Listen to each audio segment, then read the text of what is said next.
Hey, what's up? This is Algie here.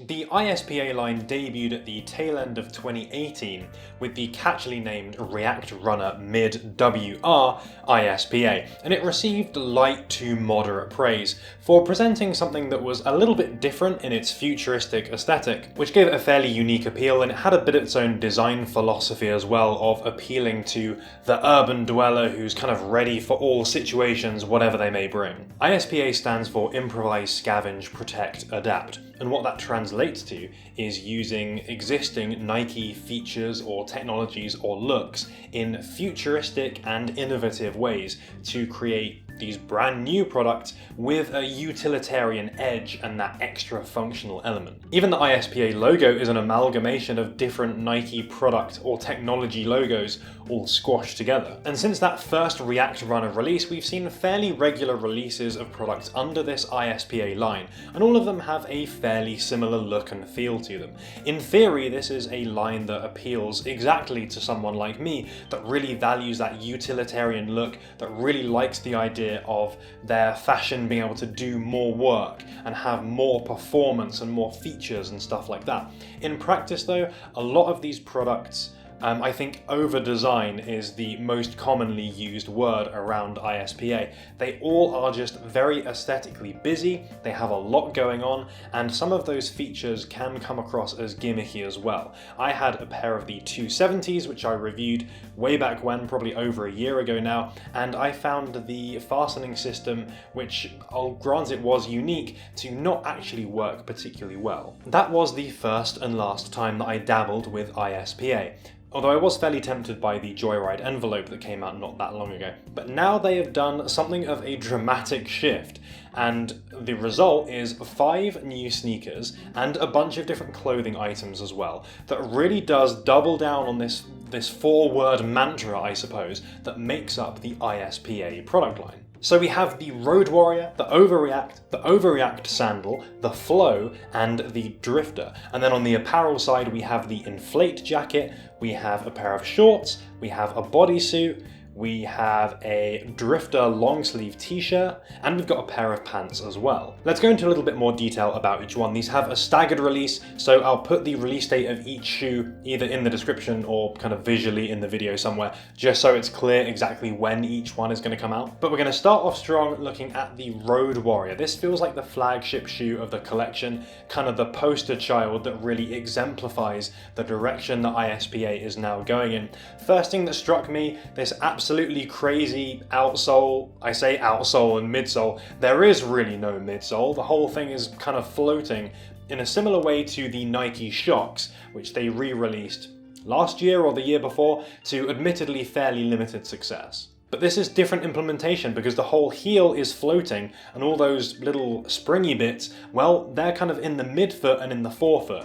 I'm not sure exactly how that's going to feel on feet, potentially very unusual, but that remains to be seen. Also note that this uses Nike's Zoom technology in those little shock units, which is doubled up in a way that's apparently a reference to the Alphafly Next percent. There's also, of course, you'll notice immediately the split toe at the front here. Yes, these mimic the tabby style shoe that has become more popular over the last few years, based on the Nike Air Rift back from 1996. But it's likely that as much as they are taking inspiration from that, they're looking to brands like Margiela, who have reinvented so many silhouettes recently by that addition of the tabby toe box on there, and kind of trying to build on some of that success. So already we're seeing 3 different shoes mashed into one, and there's potentially more references on here as well. The Flyknit upper is definitely reminiscent of the recent space hippie things to come out in terms of that pieced together kind of look, very scattered, very well improvised. The shoe takes deconstructed style to the next level. It barely feels constructed at all. It's very raw. It feels like it's being held together by these little straps and little individual pieces that are over this shoe. It achieves that prototype look in a far more overt way than the Off-White Nike collabs, than the more recent Type shoes which have come out, which kind of experiment with that idea. Look at the footprint as well, this is amazing. It's so angular, it looks absolutely outrageous. And it's such a contrast to the upper of the shoe as well. If you look at the shoe from the top down, you would not imagine the actual sole to be this shape at all. So I love that. It's definitely going to catch on stuff though. I also noticed these ratchet straps straps on the side here, that definitely contributes to that improvised and kind of put together and held together look. I don't know how effective this is going to be at tightening the shoe though, because you are relying just on these to tighten the plastic cage that goes over that Flyknit material. Again, that's one of those things where we're just going to have to wait and see. This is a fairly limited model as well. There's only going to be 8,000 of these produced, but they come in at an eye-watering $500 retail price, which for a mainline Nike shoe at retail, that is almost unheard of. How far is that price going to dissuade potential buyers or resellers? Very, very difficult to say. But I think this is the coolest shoe of the bunch, even though it's really not very wearable at all. And that in fact might be another factor that will help redress the balance here between these limited numbers. If a lot of people feel like they can't really wear this day to day and it's very expensive, I think that will probably put off a lot of people trying to resell this. They'll probably consider it too risky. So that might help balance out that low stock number. Maybe it'll be more likely that genuine fans, people that are really interested, pick these up for retail. But I guess we'll find out when these release. I think they come out on July 10th, possibly. It's pretty soon. Next we have the Overreact, which I think is a great name and very appropriate because they've basically just taken the React sole and then just put the slider up to 200%. Your foot sits directly on that cushioning as well in a similar way to the Adidas Pure Boost. So what I'm expecting from this is that we're going to see that kind of boost level of squashy comfort, which is definitely a good thing.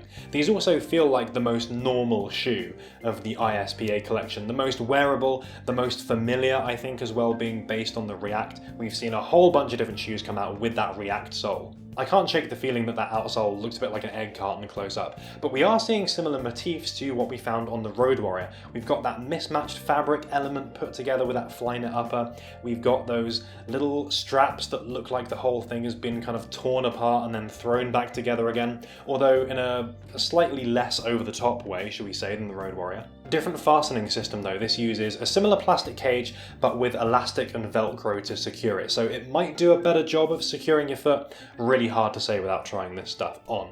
But this does come in two different colours. I much prefer the light version. I think the overall material and colour choices look a lot more cohesive in that model. Compared to the black version, you've got these kind of neon pops that I think are a little bit too much for me. But anyway, at least there is multiple choices, and in fact even more choices, because this comes in a sandal variety. Although aside from using the same sole unit, that Overreact sole, the kind of tuned up React, the rest of it is really quite different. And it's almost a bit of a stretch to call this a sandal, it's more a sneaker with cutouts. But nonetheless, this is going to provide a lighter weight, summer ready option, which I think is a great thing for ISPA, because previously I think it had fallen into that trap a little bit of thinking that utility focused and kind of designed for many conditions just means making it waterproof. And of course, you don't always need that. The lacing system looks like a simplified or a ruggedized version of what we found on the ISPA 270, which makes me a little bit wary, but hopefully the implementation here is a little bit better and it actually works more effectively. I also think that this is a remarkably retro iteration of the ISPA line. This shoe, especially the brown version, could have released with an ACG label attached, and I don't think anyone would have batted an eye. It really does have that retro appeal to it. And in fact, that's what makes me feel that ISPA and ACG are almost like two sides of the same coin. They're both trying to achieve that utilitarian, performance-ready kind of deal, but ISPA is kind of adding features and complicating and looking to the future, whereas ACG is more about simplifying and drawing from the past and making it retro. These remind me a little bit of the Balenciaga Track 2 Open, and being the only all-black shoe in this lineup, it's potentially one of the most wearable ones, maybe even more so than the non-sandal version of the Overreact. Next we have the Flow. I'd say overall this is the least interesting to me. This is based around a single concept of weight reduction taken to the extreme. But I think unfortunately the result is something that looks kind of ugly, and I don't think the colour choices are that great either. It kind of looks like the shoe's been turned inside out, and not in a particularly good way. But at least it has a traditional lacing system, and the multiple complications, I suppose, of different areas of ventilation are going to make these, despite looking like a kind of basketball shoe and looking quite substantial, probably quite breezy and much more summer appropriate. I also have to question the idea of this weight saving being taken to the absolute extreme, as if it's going to give you that performance benefit, as if you're some kind of like high-level runner or something, because no one is going running or doing anything particularly performance-focused in this shoe. I guess to an extent anyone can get some kind of benefit from a very light shoe, but nonetheless, a little bit over the top, maybe? And now we have the Drifter, which rounds out the 5 of the shoes. This to me feels definitely the most old ISPA of the 5 shoes. The new feature very much being that same tabby style toe box that's based on the Rift and probably where the Drifter got its name, and the same thing of course that we saw on the Road Warrior. But a lot of this feels very familiar. You've got that little circle detail on the toe box, you've got little dots all up these lateral sides, you've got the mini swoosh on the toe box, you've got the ISPA branding. There's a lot of stuff that we've seen in these previous ISPA shoes that have now been brought forward to this one. And I feel like that's a little bit of a shame almost. I feel like they almost totally broke away from the old stuff, and it's this Drifter that's just kind of pulling it back in and still making those same references. And I think, I don't know, with that tabby toe box, I really feel like that needs a bit of breathing room. That is saying so much and looking so unique and different all by itself. I don't think you need all these little ISPA branding elements and other little design things. You can just let the tabby do its thing. I mean, that's what made the Margiela stuff such a success. You take a regular or a traditional shoe design and you just update that tabby styling. You pretty much leave everything else the way it is. Interestingly, they've also got some more clothes here. This is the second time I think that they've released clothing alongside the shoes. Before they had a jacket and a pair of pants, both of which I thought were pretty interesting, and I think look kind of decent to be honest, although perhaps a little bit overpriced. Although luckily I have started to see these pop up on sale at various retailers, so if you like the look of the old ones, maybe you will find them on sale, and at which point could be worth picking up. But anyway, 5 new things. We have the Inflate jacket. I believe this is actually inflatable and uses air pockets to provide insulation. This was, I think, first done from Nike back in an ACG jacket, and while I feel this is a really fun idea, I can't help but think that if inflatable insulation worked that well, then there would be more jackets on the market that use it, but there just aren't, and I think there's probably a reason. The pants, though, have some proper spaceman vibes. These are, well, out of this world, I guess, to be very cringy.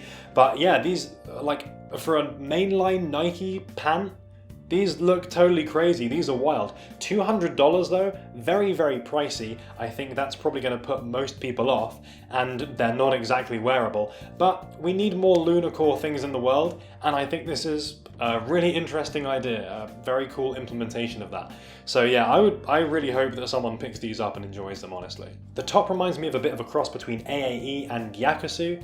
It's got that kind of athleisure, futuristic look, but also a little bit spaceman vibes, has a bit of that, the kind of data-driven thing that AAE was going for as well. That, the shorts and the bodysuit all do a kind of similar job of creating interesting looking and more futuristic takes on standard athleisure gear. The bodysuit in particular reminds me of one from Misbehave, uses very similar colours and that similar kind of futuristic look. Overall, Nike releasing an ISPA collection like this really shows their commitment to the sub-brand, which I think is no bad thing because, as I say, as a concept, it's something that definitely appeals to me, and I feel like I'm just still waiting for that perfect item of clothing or that perfect shoe that really kind of nails it. They're clearly innovating and forging a distinct identity from the rest of their Nike product portfolio, and that's something that's really cool to me. How much do I like all these shoes though? I think the Road Warrior honestly is great. I think it's really, really cool that they went so far out of the Nike comfort zone to make something that is so different. I kind of think it's an ugly shoe, to be honest,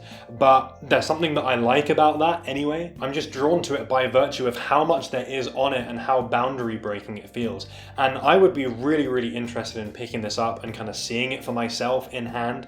It looks like something that just begs to be experienced. Sneaker releases have felt a little bit quiet recently, a little bit safe, so something like this is exactly what the game needs to totally mix things up. I think the last thing like this, maybe the Tom Sachs like overshoe Mars Yard thing, or the Space Hippie stuff as well actually. That's definitely a similar vibe to this ISPA stuff that's going on here.